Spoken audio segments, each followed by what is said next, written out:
오늘 이 아침에 우리에게 주신 하나님의 말씀은 시편 65편 8절서부터 13절까지의 말씀, 우리 다 같이 한 목소리로 합독하시겠습니다. 시작. 땅끝에 사는 자가 주의 징조를 두려워하나이다. 주께서 아침 되는 것과 저녁 되는 것을 즐거워하게 하시며 땅을 돌보사 물을 대어 심히 윤택하게 하시며 하나님이 강에 물이 가득하게 하시고 이같이 땅을 예비하신 후에 그들에게 곡식을 주시나이다. 주께서 밭구랑의 물을 넉넉히 대사 그 이랑은 평평하게 하시며 또 담비로 부드럽게 하시고 그 싹에 복을 주시나이다. 주의 은택으로 한 해를 관 씌우시니 주의 길에는 기름방울이 떨어지며 들이 초장에도 떨어지니 작은 산들이 기쁨으로 띠를 띄었나이다. 초장은 양떼로 옷 입었고 골짜기는 곡식으로 덮였음에 그들이 다 즐거이 외치고 또 노래하나이다. 아멘. 하나님 아버지, 오늘은 즐거움으로 노래하라는 제목으로 말씀을 나눕니다. 성령 하나님께서 말씀 가운데 우리 심령의 감화 감동 역사해 주셔서 늘 주님의 은혜에 감사하며 주를 즐거이 찬양하는 마음으로 강건하게 주님 오시는 그날까지 우리 각 사람에게 맡겨진 사명을 기쁨으로 감당하는 저희 모두가 되도록 축복해 주옵소서. 예수 그리스도 이름으로 간절히 기도하옵나이다. 아멘. 봉준호 감독의 기생충이라는 제목의 영화가 아카데미상을 수상하면서 덩달아 유명해진 분이 계십니다. 봉준호 감독의 통역사였던 샤론 채라는 분입니다. 샤론 채님은 전문적인 통역사가 아니면서도 봉 감독의 한국어를 세련된 영어로 표현해내서 찬사를 받았습니다. 그런데 그분이 한 방송 매체에서 한국어를 자연스러운 영어로 표현하는 이 통역의 기술에 대해서 설명해 주었는데 그 안에 매우 흥미로운 내용이 있었어요. 예를 들어서 한국어로 나는 말하고 싶지 않습니다를 영어로 직역하면 I don't want to say 이렇게 얘기하잖아요.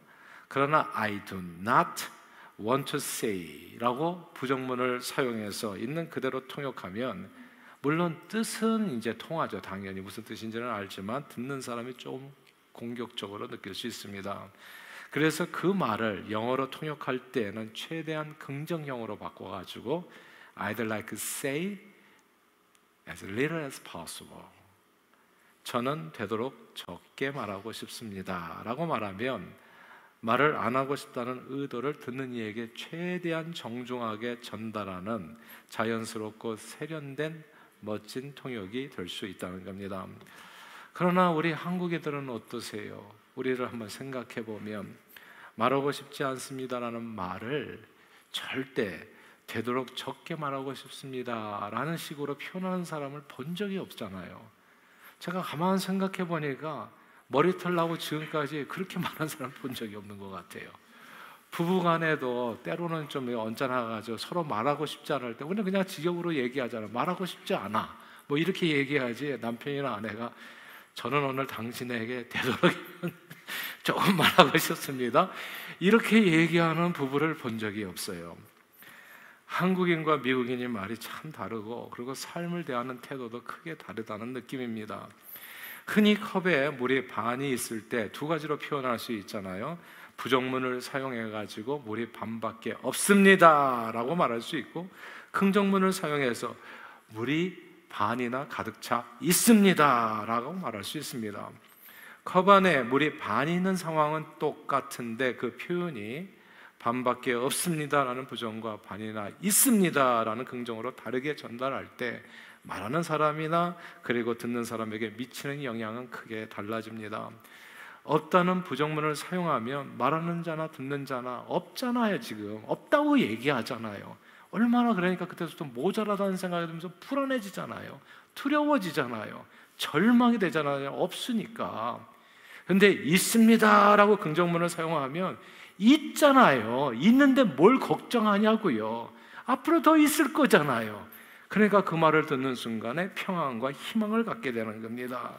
그리고 긍정과 부정의 말 표현과 삶의 태도는 우리 삶에 정말 큰 차이를 만들어내기도 합니다. 요즘은 암에 걸리는 사람들이 많잖아요. 미국인들은 평생을 살면서 3명 중에 1명이 걸린다고 하더라고요.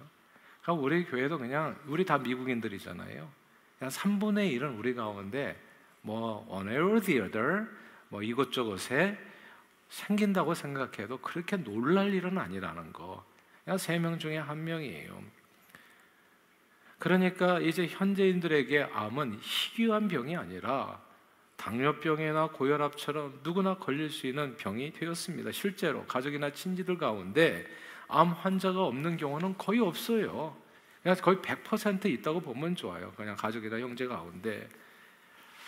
미국 최고의 의사에 11차례나 선정된 세계적인 암치료 권위자인 에드먼드 김의신 박사님은 수많은 암 환자들을 치료하면서 암에 걸려도 치료가 잘 되는 분이 있는가 보면 치료가 잘 안 되는 분을 눈 한 번만 보면 안 되나 봐요. 그분이 얘기하시더라고요. 너무 많은 암 환자를 보다 보니까 한 번만 보면 아, 이분은 암 치료가 잘 되겠구나, 아, 이분은 안 되겠구나, 한 번만 보면 안다고 그랬어요. 암 치료 효과가 좋고 나쁘고는 병기라고 얘기했잖아요. 암병기 1기, 2기, 3기 이런 병기와 별로 상관이 없고 뜻밖에도 암을 대하는 환자 개인의 마음이 중요하다고 말합니다. 이 김 박사님에 의하면 미국인과 한국인 환자는 일단 암을 대하는 자세가 좀 많이 다르다 했어요. 미국인들은 평생 살면서 미국인 3명 중에서 1명이 암에 걸린다고 하니까 암을 그냥 당뇨병이나 고혈압 혹은 감기와 같이 이거 누구나 걸릴 수 있는, 내가 아니라면 너, 우리 가운데 누구든지 이런 질병으로 생각하고 그냥 담담하게 받아들인다는 거예요. 그래서 치료받으러 온 미국인 환자는 누가 암 환자인지를 구별이 안 된다는 거예요. 그냥 너무나 담담하니까. 그러니까 이게 뭐 건강한 사람이나 암 환자나 구별이 안 된다는 거죠. 그런데 한국인 암 환자는 멀리서도 구분이 된대. 멀리서도 벌써 그렇게 죽을 만큼은 아닌데도 불구하고 벌써 거의 죽어간다는 거죠. 암에 걸렸다는 진단만 나와도 무슨 사형선고 받은 사람처럼 뭘 내가 그렇게 잘못했나, 그래서 무슨 이렇게 내가 몹쓸 병에 걸렸나 크게 절망한다는 겁니다. 그래서 암에 걸렸다는 이야기를 듣는 순간부터 막 이렇게 찾아보고 뭘 또 보고 해가지고 암세포가 좋아하는 이런 뭐 단 거랄지 뭐 이렇게 고기랄지 이런 거는 암세포가 좋아하니까 우유도 먹지 말아야 되고, 그래가지고 채소를만 섭취해가지고 순식간에 체중도 크게 줄어버리고 암 치료를 시작하기도 전에 빈혈, 영양실조. 사실 지금까지 암이 어떻게 발병하는지 근본적인 원인은 정확히 밝혀지지 않았대요. 그건 알 수 없대요. 왜 생기는지. 그냥 유전적인 이유가 15%, 그리고 스트레스가 발병 원인일 수 있다 생각하는데 이제 추측. 그러나 감사하게도 암 치료 방법은 거의 완성 단계에 있다는 거죠. 우리가 벌써 상식으로 알 정도로 대부분 아실 거예요. 암을 어떻게 치료하는지. 다 대부분이 이제 상식적인 지식이 됐어요. 보통 암이 위나 대장, 간, 그리고 뭐 유방, 폐, 갑상선 등에 발병하면 그 특정 부위에만 암이 있는 게 아니라 사실 이 암세포가 온몸을 돌아다니다가 어떤 특정 부위에 집을 짓는다는 거죠. 그래서 옛날에는 이걸 모르고 그것만 떼어내면 암이 괜찮을 줄 알았는데 그걸 떼어내니까 돌아다니던 암이 자기 집이 없어지니까 아무데나 집을 지어가지고 암이 온몸에 다 퍼져가지고 곤방 죽더라는 거예요. 그래서 이게 그게 아니구나. 그래서 위암이 발병했다고 하면 위만 드러낸다고 암이 완치되는 게 아니라 몸 어딘가에 돌아다니고 있는 암세포를 박멸하기 위해서 전신에 이제 항암 치료를 하게 된다는 거죠. 전신을 그래서 항암 치료를 하는 거거든요.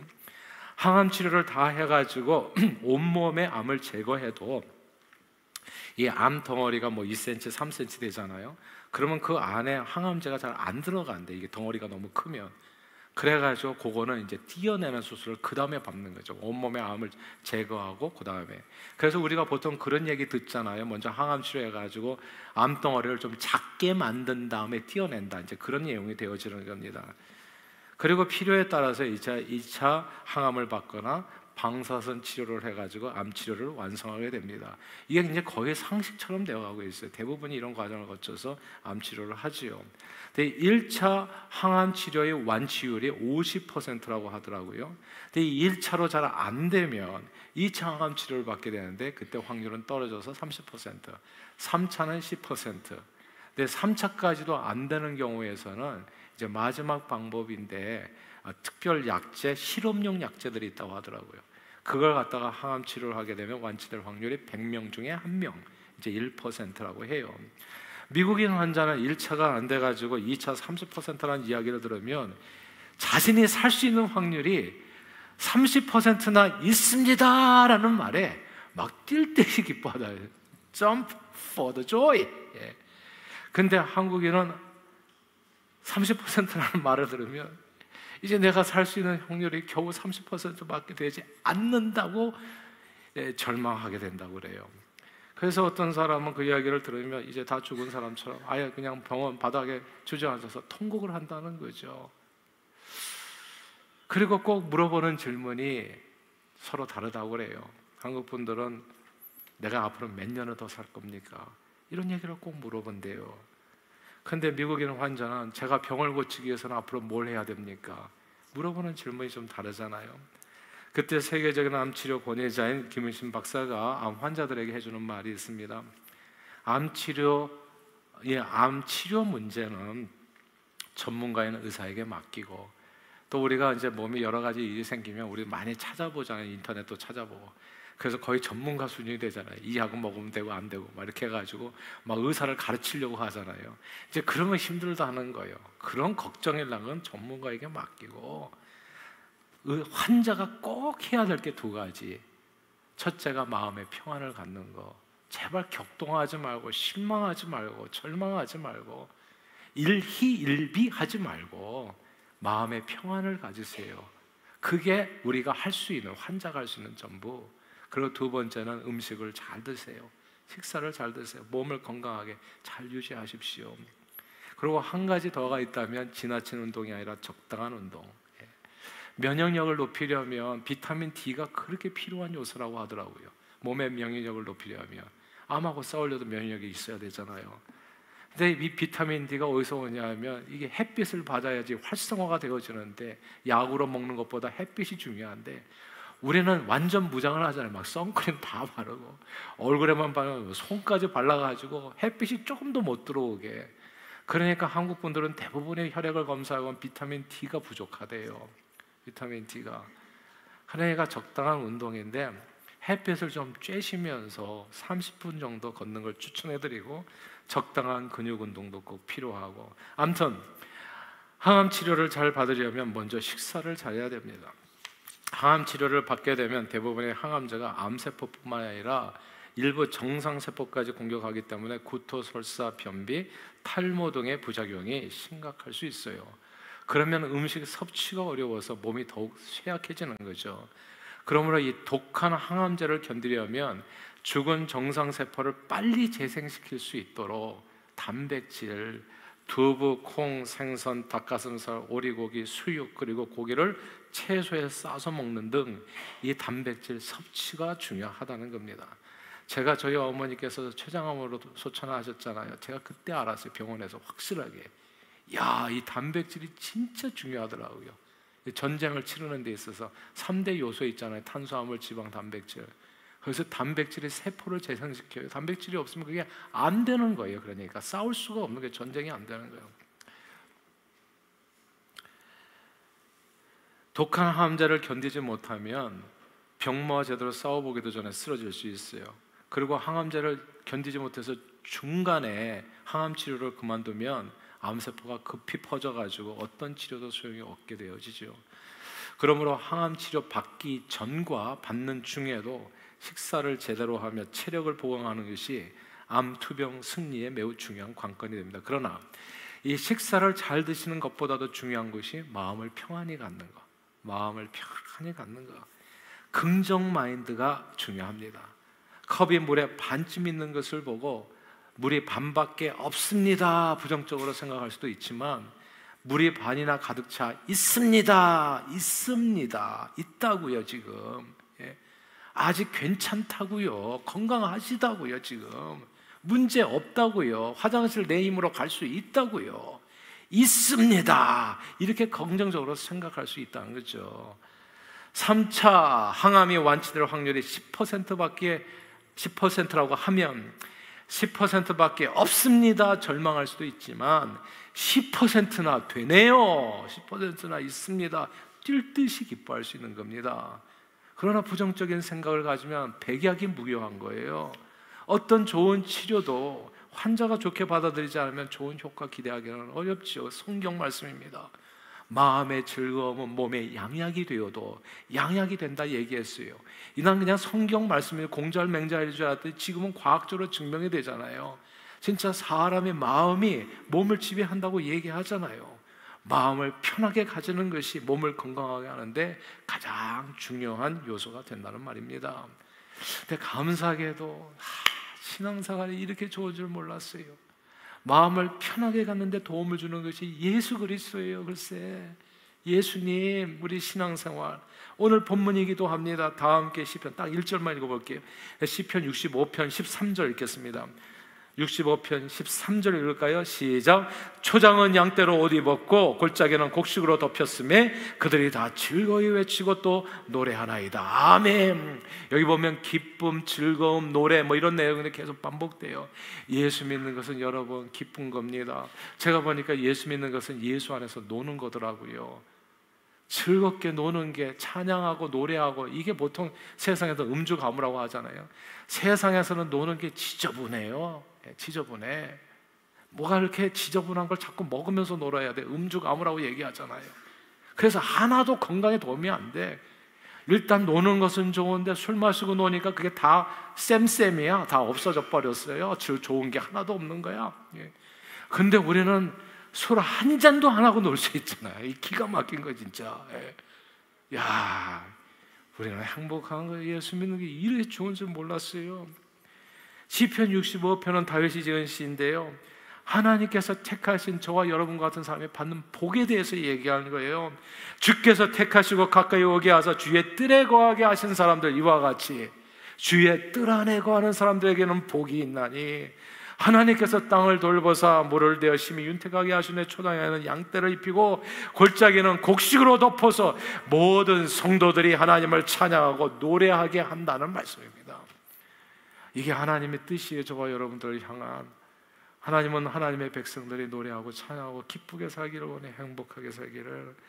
예수 믿어서 좋은 점이 한둘이 아니지만 이 땅에 사는 날 동안에 예수 믿어서 좋은 것, 그건 주 안에서 항상 기뻐하며 범사에 감사하며 행복하게 살 수 있다. 이게 중요하니까 반복할게요. 예수 믿어서 좋은 점이 한둘이 아니지만 이 땅에 사는 날 동안 좋은 점은 주 안에서 항상 기뻐하며 범사에 감사하며 행복하게 살 수 있다는 점입니다. 예수님께서는 너희는 마음에 근심하지 말라. 하나님을 믿으니 또 나를 믿으라. 내가 너희에게 선물을 주겠다. 하나님밖에 주실 수 없는 그 평안을 선물로, 세상이 알지 못하는 평안을 선물로 준다. 예수님 안에 거하게 되면 나도 모르게 행복해요. 즐거워요. 기뻐요. 뭐 세상 안 돌아다니는 먹방 안 찍어도 돼. 아예 진짜 주 안에 있으면 성령이 맺히는 열매가 사랑, 희락, 화평 이런 거예요. 그냥 이게 안에서 뭐가 쏟아져 온단 말이죠. 하나님이 주시는 마음의 평화는 이런 거예요. 죽어도 살고 살아서 믿는 자 영원히 사는 부활 영생의 소망입니다.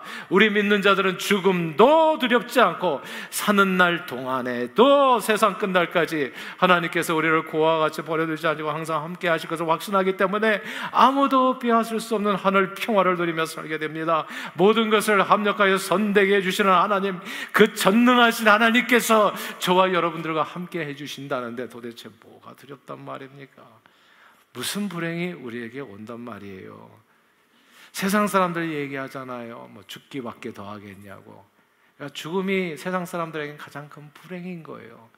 그래, 죽기밖에 더하지 못하는 인생의 불행도 우리 그리스도인들에게는 하나님께서 영원한 천국으로 인도하는 관문밖에는 안 되는데, 죽음도 관문밖에는 안 된다고요. 저희 어머니가 그 아플 때 그러시더라고. 난 빨리 가고 싶다고. 이게 관문인데 빨리 문을 통과해야 나 천국에 가는데, 그런 사람을 누가 말리겠냐고. 죽음이 왜 두렵냐고요. 그러니까 뭐가 두렵냐고. 그러므로 주 안에 있는 나, 땅 근심이 없는 겁니다. 지난 목요일 날 고 이상호 집사님의 장례 예배를 집례하면서 저는 또 너무나 감사했어요. 이런 게 크리스찬의 삶이구나. 하나님의 선하심과 인자하심이 정령 함께하는 거구나. 그거 진짜 온몸으로 느껴지는 그 순간이었어요. 선하신 하나님의 은혜를 목격하는 순간. 그간 1년 이상, 제가 잘 알잖아요. 이상호 집사님 병상에서 고생하셨거든요. 근데 그분을 생각하면 이거 집에서 돌아가시면 안 되는 데서부터 시작해가지고 여러 가지 뭐 이렇게 염려스러운 부분들이 있었어요. 근데 하나님께서, 우리 좋으신 하나님께서 하나님의 때, 하나님의 방법으로 모든 것을 합력하여 가장 선하고 아름답게 이상호 집사님의 영혼을 천국으로 부르신 겁니다. 사실 인명은 제천입니다. 암 환자에게 이런저런 항암 치료를 해도요, 치료 효과가 100%인 방법은 그 어디에도 없다 하더라고요. 지금 이때에도 이렇게 발달해도 100%는 없어요. 환자 자신의 의지도 중요하지만 사실 약이 환자에게 맞아야 된다는 거죠. 약이 환자마다 암세포가 다 다르기 때문에 이게 그냥 대략적으로 5가지 정도에서 10가지 정도 나왔다고 그러나, 근데 그게 맞을 수도 있고 안 맞을 수도 복불복이에요. 그러니까 기도는 항상 필요해요. 그러니까 하나님이 고치는 거예요. 알고 보면 진짜. 그러니까 최선을 다하지만은 그러나 될지 안 될지는 또 아무도 몰라요. 어떤 환자는 의사가 살 것이라고 했는데 죽고요. 그래서 의사들이 수를 당하는 겁니다. 그러니까 미국 의사들은 절대 얘기 안 해죠. 몇 %라고 얘기하고 당신이 고르세요 하고 얘기하지 절대 확신 얘기해요. 그러니까 수를 당하는 거예요. 살 거라고 하는데 죽는다니까요. 근데 의사가 100% 죽는다고 그랬는데 또 극성스럽게 괴롭히던 그 암세포가 갑자기 희한하게 공격을 멈추고 약해져서 어떤 사람은 죽는다고 그랬는데 암을 갖고 있는 상태로 10년, 20년 사는 사람도 있어요.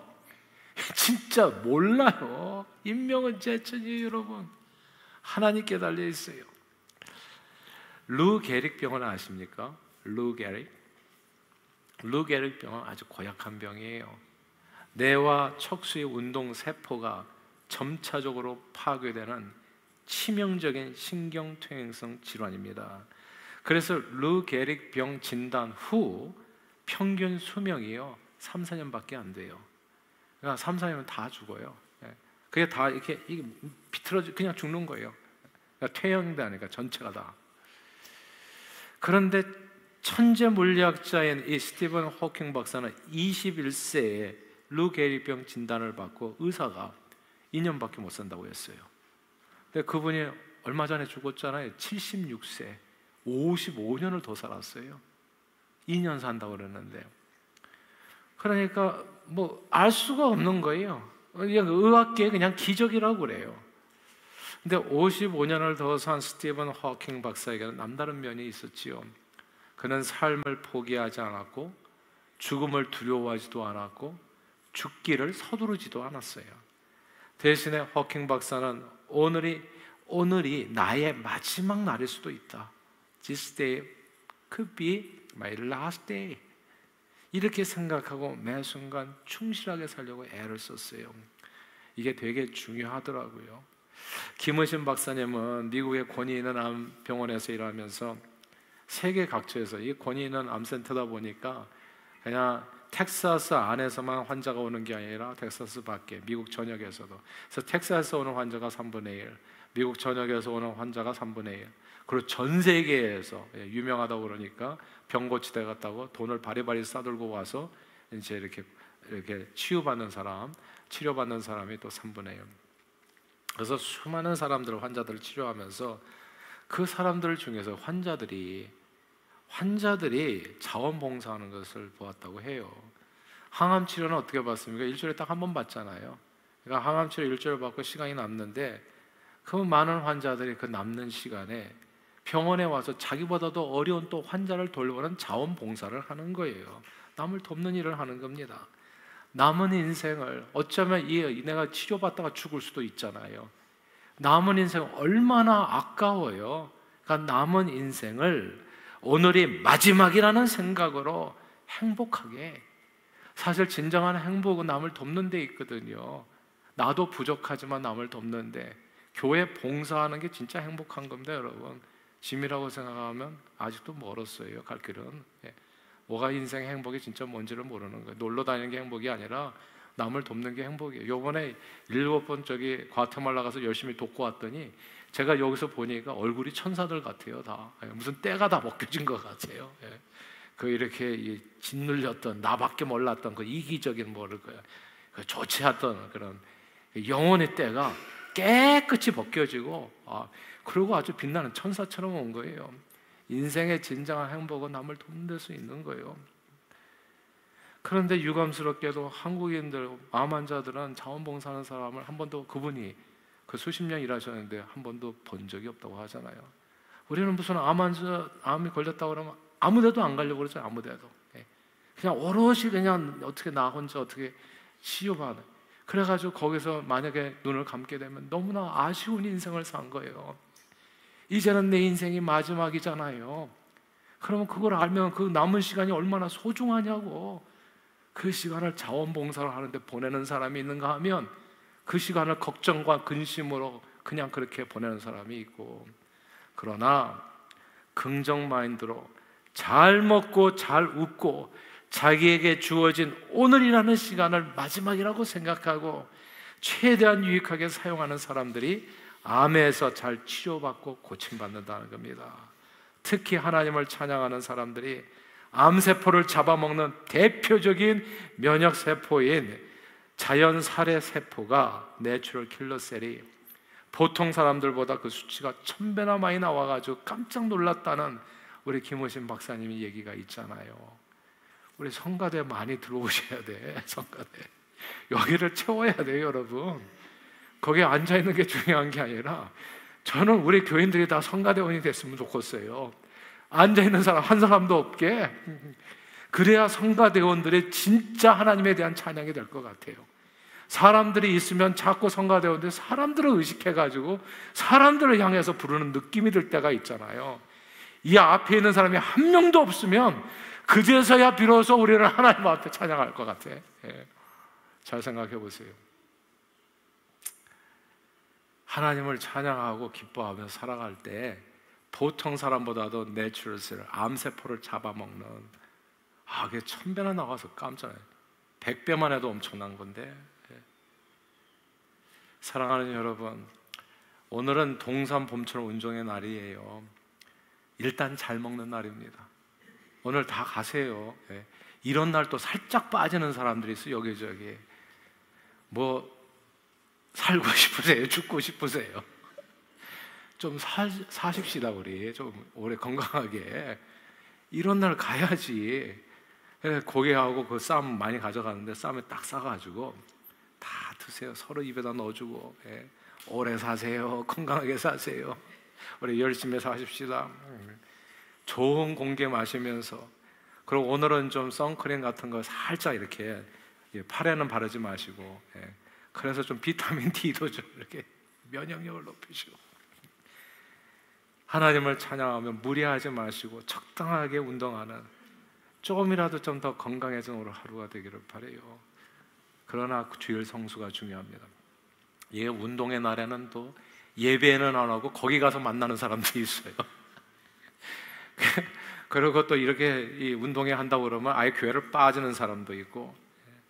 주일 성수가 중요해요, 여러분. 주일날 주님 앞에 나와서 전심으로, 우리가 아까도 찬양했잖아요. 진짜 열심히 찬양하면, 주일이라고 하는 날이 어떤 날이냐면 즐거운 마음으로 하나님께 감사 찬양하고 예배하는 성도들의 몸에서 1000배나 쏟아져 나오는 자연 살해 세포에 의해서 우리 몸에 돌아다니는 그 암세포가 모조리 잡아먹히는 날이 주일인 겁니다. 주님 앞에 나와서 착 찬양하면 모조리 얘네들이 다 죽는 날이에요. 암세포가. 그날이 찬양하는 날이 주일. 인명은 제천이에요. 사람이 죽고 싶다고 죽고 살고 싶다고 사는 게 아닙니다. 죽고 사는 건 모두 하나님의 손에 달려 있어요. 그러나 하나님께서는 우리가 이 땅에 사는 날 동안 아무것도 염려하지 않고 하나님의 선하신 뜻을 믿으며 범사에 감사하며 항상 기뻐하며 즐거이 노래하며 살기를 원하십니다. 그리고 사는 날 동안 강건하게 오늘이 내게 주어진 마지막 날이라는 그 생각으로 주의 나라와 영광을 위해서 봉사하며 섬기며 전도하고 선교하고 신바람나게 쓰임받기를 원하세요. 그것이 참된 행복입니다. 그러므로 그렇게 하루하루 늘 주님의 은혜에 감사하면서 음식 골고루 잘 드시고요, 면역력 높이는 비타민 D 햇빛 아래에서 적당히 운동하시고 주님의 나라를 위해 봉사하고 전도하고 선교하며 즐거이 하나님을 찬양하며 살다 보면 우리를 이처럼 사랑하시는 하나님께서 하나님의 때에 모든 것이 합력하여 가장 선하고 아름다운 하나님의 방법으로 저와 여러분들을 천국으로 인도해 주실 줄 믿습니다. 그런 놀라운 하나님의 축복이 저와 여러분들의 삶에 지금부터 영원까지 함께 하시기를 주의 이름으로 축원합니다. 기도하겠습니다. 하나님 아버지, 오늘 동산 봄철 운동회의 날 주님 주신 구원의 은혜에 감사하며 잘 먹고 주님의 은혜를 늘 즐거이 찬양하여 주님 다시 오시는 그날까지 늘 강건하게 선한 청지기같이 서로 봉사하며 우리 각 사람에 맡겨진 영혼 구원의 사명을 기쁨으로 감당하는 저희 모두가 되도록 축복해 주시옵소서. 예수 그리스도 이름으로 간절히 기도하옵나이다. 아멘.